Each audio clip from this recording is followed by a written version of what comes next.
নতুন সরকারে শিক্ষা মন্ত্রণালয় এবং প্রাথমিক ও গণশিক্ষা মন্ত্রণালয়ের দায়িত্ব পেয়েছেন ডক্টর আনম এহসানুল হক মিলন। শিক্ষামন্ত্রীর দায়িত্ব পাওয়ার উচ্ছ্বাস প্রকাশ করছে চাঁদপুরের সাধারণ মানুষ। চাঁদপুর বাসস্ট্যান্ড ইলিশ চত্বর থেকে এ বিষয়ে বিস্তারিত জানাতে আবারও যুক্ত হচ্ছেন প্রতিনিধি বিল্লাল ঢালি।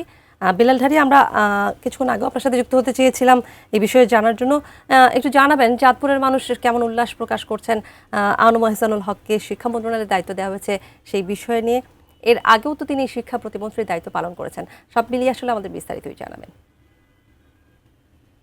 তানিয়া, আমি প্রথমে একটু জানিয়ে রাখতে চাই, এবার ত্রয়োদশ জাতীয় সংসদ নির্বাচনে ৩৬ জন প্রার্থী নির্বাচনে অংশগ্রহণ করেছিলেন। তাদের মধ্যে ২ জন প্রার্থীর মাত্র পূর্বে সংসদে যাওয়ার অভিজ্ঞতা ছিল। এদের মধ্যে অন্যতম ছিলেন সাবেক শিক্ষা প্রতিমন্ত্রী আনম এহসানুল হক মিলন।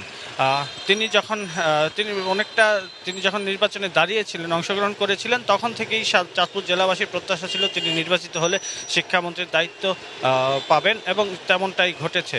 এই জন্য কালকে যখন বিকেল দিকে মন্ত্রী হিসেবে তিনি শপথ গ্রহণ করেছেন, তারপর থেকেই জেলাবাসী উৎসব দেখা যায়। জেলাবাসীর মধ্যে অনেক জায়গাতে তার নির্বাচনী আসন ছাড়াও অনেক জায়গাতে আমরা দেখেছি সাধারণ মানুষ এবং বিএনপির সমর্থক নেতাকর্মী অনেকে মিষ্টি বিতরণ করেছেন তাকে মন্ত্রী করায়।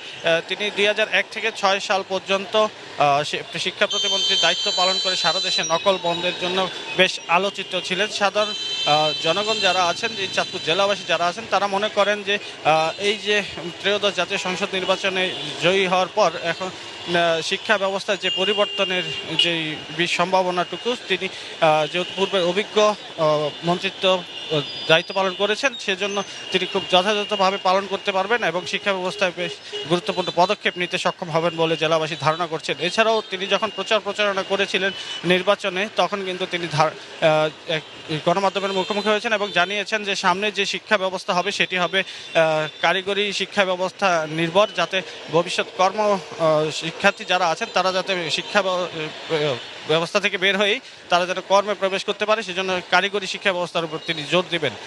মানুষের প্রত্যাশা আছে, এখন দেখার বিষয় হচ্ছে নতুন যে প্রত্যাশা আছে সেই মন্ত্রণালয়ে তিনি দায়িত্ব গ্রহণ করেছেন, ভবিষ্যতে তিনি কতটা সেই দায়িত্ব পালন করতে সক্ষম হন বা প্রত্যাশা পূরণ করতে সক্ষম হন। তানিয়া।